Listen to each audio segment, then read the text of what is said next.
there, welcome back to my kitchen. Today we're making a gorgeous pumpkin loaf, and this pumpkin loaf kicks it up a notch with a gorgeous crumbly streusel topping and a swirl of cheesecake filling down the middle. It's just to die for, and it's one of those treats that I look forward to making every time the calendar flips over to fall. And the nice thing about this recipe is you can not do the streusel, you can not do the cheesecake filling, even though it really does kick it up a notch to add those things. But even if you just made the pumpkin loaf itself, it's really a beautiful, moist, fall-scented loaf with all sorts of nice autumn flavors like cinnamon and ginger and nutmeg and cloves. I did want to mention before we get baking that you want to use pure pumpkin puree in this recipe. Don't use pumpkin pie filling, it'll be too runny and wet. You want just pure pumpkin, and you can either use the stuff that comes in the can or you can make your own. And I'm going to show you in another video how I make my own pumpkin puree. I just roast it either in the oven when I have the oven on for something else, or I do it in the microwave. But I'll not show you that today. I'll show you in an upcoming video. As usual, I have all of my ingredients measured out ahead of time, but I'm going to clear this all away. We're going to start backwards. So instead of mixing the loaf batter first, we're going to first put the cream cheese cheesecake filling mixture together, set that aside. Then we're going to make the streusel mixture, set that aside, and then we'll mix up the batter for the pumpkin loaf. The first step for our pumpkin loaf is to mix up the cheesecake filling that goes into the center of the loaf. So I have 250 grams of regular cream cheese, and that's been sitting out getting to room temperature the last little while. So I'm just going to break that apart with the back of a very stiff spoon. And then I'm going to add half a cup or 100 grams of just plain white sugar. And just work that in. I also have a teaspoon of vanilla.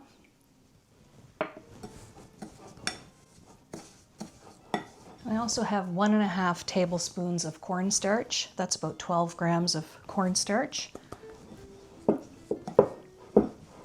You could do this with a mixer, but this is such an easy loaf to put together. I didn't want to haul out my big mixer to do this. It just needs a little elbow grease to get the cream cheese and the sugar mixed together. You burn a few calories in advance.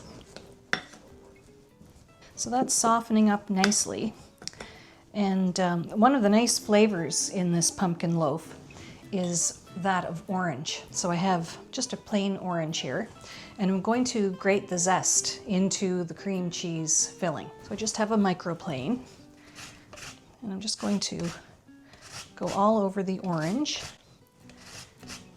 and grate in most of the skin, but I'll stop when I think I've reached about a tablespoon and a half. I don't think it's possible to grate too much zest into this filling. The combination of pumpkin and orange zest is really nice. There, that's about the zest of that entire orange. And just go ahead and continue working that all together. There, that's about the consistency you're looking for. So I'll set this to one side, and then we'll work on our streusel. Next, we'll mix up our streusel topping for our pumpkin loaf. And that's really simple. I have half a cup of all-purpose flour, and I have a 1/4 cup of butter. And it doesn't matter whether this butter is cold right out of the fridge or it's been sitting at room temperature. This is probably somewhere in between. So I have a 1/4 cup of butter. So I'm just cutting the butter into the flour with my pastry blender. You can use 2 forks. You can even use your fingers to sort of rub the butter between the flour and your fingers. That's about the size of the butter pieces you want in your streusel mixture. So next, into that flour and butter mixture, we're going to put 1/3 cup of rolled oats. I'm using old-fashioned rolled oats. You can use quick oats. Any kind of oats will do. I wouldn't use steel cut oats, they're a little too tough. And I have 1/3 cup of brown sugar. And I also have some nice spices. I have a teaspoon of cinnamon and a half teaspoon of nutmeg and a half teaspoon of ginger. Some nice, beautiful fall scents will be filling your kitchen in just a few minutes. So just stir those to combine, and then we can set this aside and then start working on the batter for our loaf. Mixing up the batter for this loaf couldn't be simpler. It's just a few basic baking ingredients. And the first thing you want to do is preheat your oven to 350 Fahrenheit. And I have a choice of two pans here. I have a regular bread loaf pan, that's about 9 by 5 inches. And then I have a long, narrow loaf pan. And I think I'm going to use the long, narrow loaf pan because it will give smaller slices. This is a fairly rich loaf because of the streusel topping and the cheesecake filling. So I think you want your slices to be a little smaller because they're so rich and full of flavor. You could certainly use a regular bread pan if that's all you have. So the first thing is to get the wet ingredients mixed together in one bowl. So I have 2 eggs. Just beat those lightly with a fork. Just want to break them up. And then I have 2 teaspoons of vanilla, 1/4 cup of milk, 1/2 cup of neutral vegetable oil. I'm just going to give that a whisk with my fork. And then I have 1 1/3 cups of plain pumpkin puree. This is just plain pumpkin puree, not pumpkin pie filling. And I'm going to put that in with the wet ingredients as well. Clear these things out of the way so you can have a better look of what I'm doing. So just use your fork to gently mix that pumpkin puree in with the eggs and oil and milk. And then I have 1 cup of packed brown sugar. Just add that into your bowl of wet ingredients. And just give that a little whisk with your fork. There, we can put that to one side. For the dry ingredients, I have 1 2/3 cup all-purpose flour. I'm just going to whisk in a teaspoon of salt, a teaspoon of baking soda, 1/2 teaspoon of baking powder, and in this little dish I've measured out 2 teaspoons of cinnamon, 1/2 teaspoon of ginger, 1/2 teaspoon of nutmeg, and 1/8 teaspoon of ground cloves. And I'm going to have all these ingredients and the measurements in the description like I usually do, so you can get everything that you need from there. So I'm just going to whisk my flour and my salt and my spices together until they're nicely incorporated. Then I'm going to take my wet ingredients and, actually, no, before I take my wet ingredients, I have an optional ingredient here. I have 1/2 cup of walnut halves that I've toasted in a dry frying pan.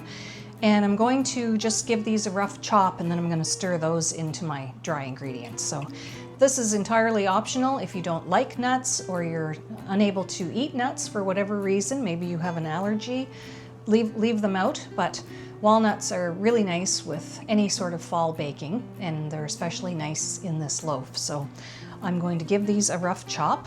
I need to find a cutting board.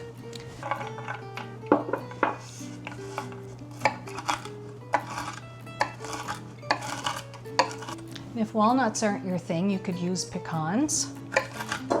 There, just a nice little rough chop. Now we can add our wet ingredients. Just give that one final mix to make sure everything is well incorporated. And then scrape this into your bowl with the dry ingredients. It smells fantastic already. I love the smell of pumpkin. Just give this a few folds. You don't want to overwork this loaf batter. You just want to fold the dry ingredients and wet ingredients together until they're fully incorporated. But don't overmix because flour tends to get a little tough if it's overmixed. You just keep gently folding until you no longer see any of that dry flour. There. That looks pretty good. Now, I'll get my pan out. We can put this all together. So as I said earlier, I'm using a fairly long, narrow loaf pan for this because this is such a very rich loaf. In this instance, I would highly recommend making a parchment paper liner for your pan.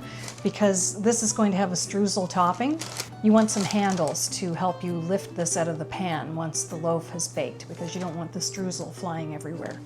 So just press this down in, and you'll notice that the ends of the pan are ungreased. So I'm going to give that a quick little spritz with my baking spray.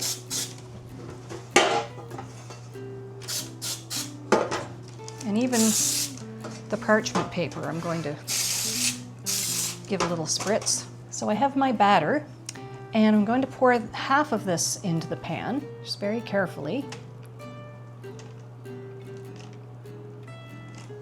Oops.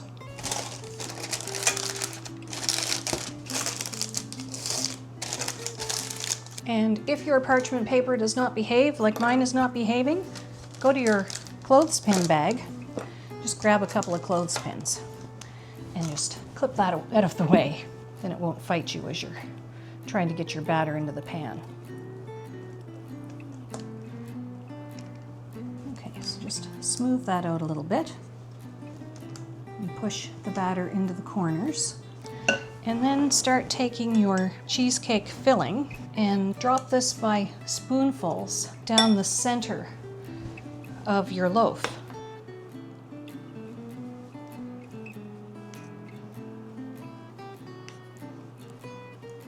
And use a spatula to get all of that yumminess out of the bowl. It's better in our tummies than in the dishpan, don't you think?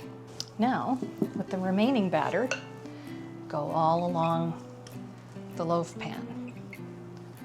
A little bit on this side, a little bit on that side. Then use your spoon to just spread that last bit of batter up and down either side of that cheesecake filling. And if a little bit gets on top of there, that's okay, because this is all going to be covered with streusel. Next, I'm going to grab my streusel. So here's the streusel we made earlier. So I'm just going to take handfuls of this, squeeze it together, and then crumble it over the top. And this is going to be delicious. That butter will melt as the streusel bakes, and then that will all become lovely and golden as the loaf rises and bakes. Now I'm going to wash my hands, take my clothespins off, and just lift this parchment back up, because the parchment will act as an additional side to the pan. So in case this wants to rise higher than the walls of the pan, the parchment is there to keep things contained. So into the oven this goes, 350 degrees Fahrenheit. And if you were using a regular loaf pan, this could take anywhere from 45 minutes to an hour. I'm going to start checking this particular style of loaf pan at around 35 minutes, because there's more metal exposed to the batter, so it could be done a little quicker than a standard size loaf pan. So we'll just check it, and we'll be back when it's done. Wow, it is smelling so good in my kitchen right now. I think the pumpkin bread is done now. There. So beautiful. It looks lovely. Nice golden brown streusel on the top. And to check for doneness, you could use a toothpick or a skewer. I have an instant read thermometer, and I think that's one of the best ways to see if the loaf is completely done through and through. So first I'm just going to use it like a regular old cake tester and just stick it in and pull it out and see if any of the batter is still sticking. I can see the cream cheese mixtures stuck to the prong, but I'm going to stick this in and see what the actual temperature is. It should get up to 190 Fahrenheit, or about 90 degrees Celsius. Yeah, it's 195 Fahrenheit, so I think I'm going to call it done. I know the batter will be cooked, and the cream cheese, even though that's sticking to the prod, I know that will set up once this cools. So I'm going to place this on a rack to cool completely, then we'll take it out of the pan and slice into it and see what it looks and tastes like. Let's wait patiently for about 30 to 40 minutes.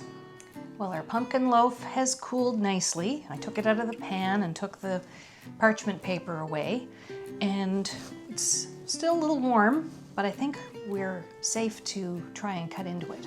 So I've got a serrated knife. I'm just going to take off this end piece and we'll see what it looks like inside.